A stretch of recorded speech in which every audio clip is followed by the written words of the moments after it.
again, friends. It's Ms. Stevenson again. And again, I'm going to do something a little bit different this week. So last week I did a video about action painting, and I talked a little bit about the painter Jackson Pollock. He was a very, very famous painter from years ago, and he would splatter paint all over canvases on his floor. And he would create paintings that kind of looked like this, just colors layered on top of each other. So I was thinking a little bit about this kind of painting, and I wanted to talk to you about this kind of painting a little bit more. So sometimes when artists create art, it looks like things that we recognize. All right, sometimes when you see paintings, it will be of a person or a building or an animal or a beautiful field. These are all things that we recognize. When we look at them, they remind us of something, okay? And sometimes artists use a lot of imagination when they create their art. So sometimes their art does not quite look like anything else.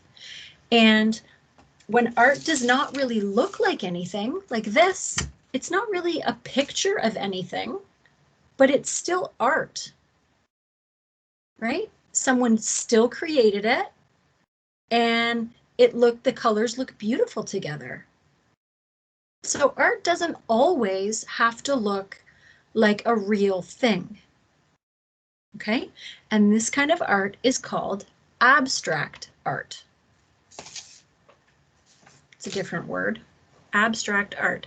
That's when art does not look exactly like what it's supposed to be, okay? I'm going to show you some examples of abstract art.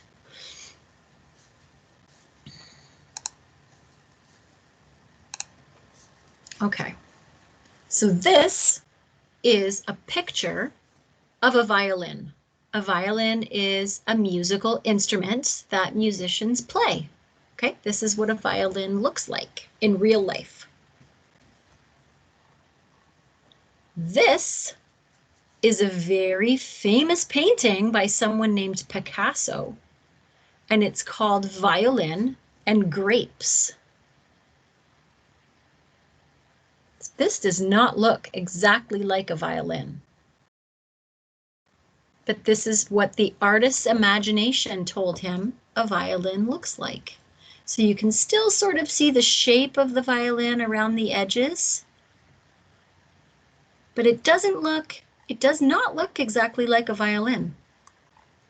It's different. He used his imagination. And it's called Violin and Grapes. Do you see any grapes in this painting? What could the grapes be? Maybe these circles over here. Maybe this is what his imagination told him the grapes look like. All right, let's look at another one. This is a painting of a peacock. This is a beautiful bird. And peacocks have big, big feathers like this that they can make stand up. They're beautiful birds. So that's a picture, a photograph of a peacock. Now this is a famous painting by a painter named Miro. This painting is called Peacock Feathers. Do you see peacock feathers in this painting? I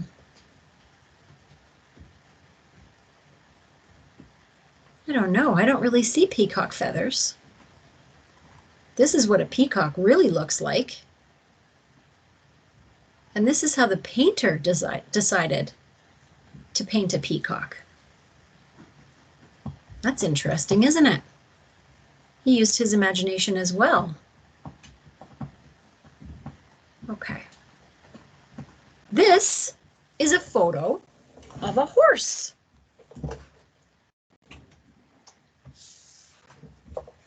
I think we all recognize what a horse looks like, right?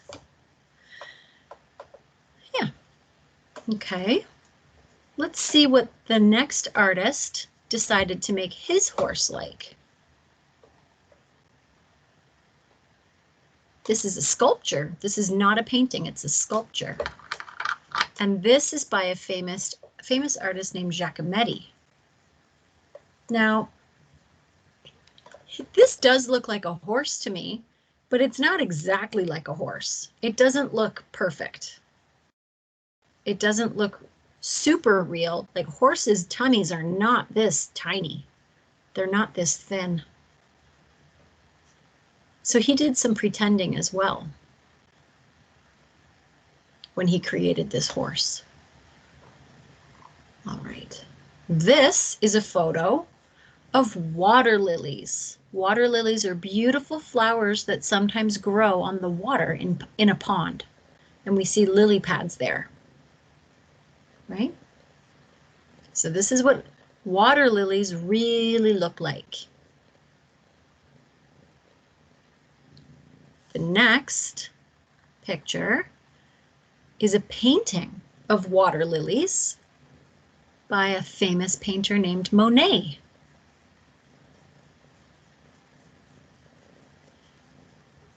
So even though these water lilies do not look 100% real, they don't look exactly the same as the picture, they're still water lilies. He painted them in his own way. They're abstract, kind of. You can still tell what they are, but they're not exactly realistic. He used some imagination here too. Okay. This is a greenhouse. This is a photo of a greenhouse. And this greenhouses are where people grow plants. All right. So this is what a little greenhouse really looks like. And you can see the plants growing and the trees behind. There's a lot of pink in the flowers and white and yellow. And there's green all around in the field. And this is a famous painting of a greenhouse by a painter named Kandinsky.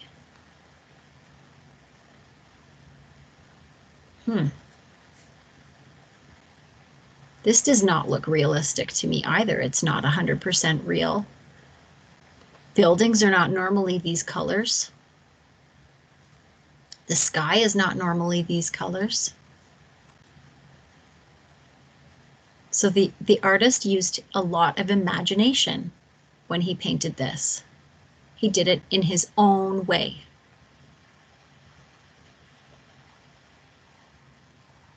I think this is our last one. This is a picture of somebody playing the guitar. This is a musician. Okay, this is a photo, what someone really looks like when they play a guitar. And the next image is called Three Musicians. This is a painting, again, by Picasso. He did the first one of the violin. I don't see people here.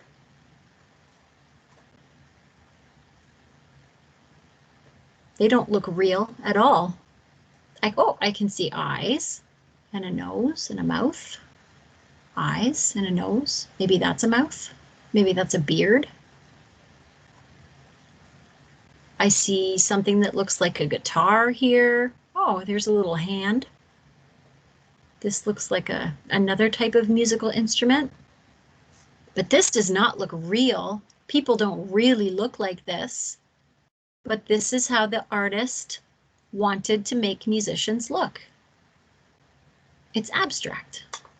It's not supposed to look real. And sometimes we really like art that looks like this, and sometimes we don't like it so much, but that's okay because everybody's different. We all like different things, right? We can't all like all the same things all the time. So what I want you to do is I want you to use your imagination when you create some art this week. You can do a drawing, you can do something with colored paper, you can do something with Play-Doh or paint. You can use whatever materials you want. Try to use your imagination and do something a little bit different. Maybe you could take something that you see all the time. Like you could even take something like your water bottle and draw a picture of it. Make it look totally different. Make it look abstract. Use your imagination. Do all kinds of different colors on it, or change the shape a little bit. You could even draw a picture of your pet at home. If you have a pet, if you have a cat, you could draw a picture of your cat. Make your cat look different. Change the shape, change the color, right? So that's kind of a challenging thing. I'm kind of giving you a bit of a challenge this week. But try to use your imagination to make some art this week and make it look different than what it normally looks like. If you're drawing a house, make the shape of the house kind of, maybe you could make a circle house. Houses are never circles, right? Use your imagination to make some art this week, friends. Try to get really creative and pretend. Okay? Have fun. I can't wait to see what you do.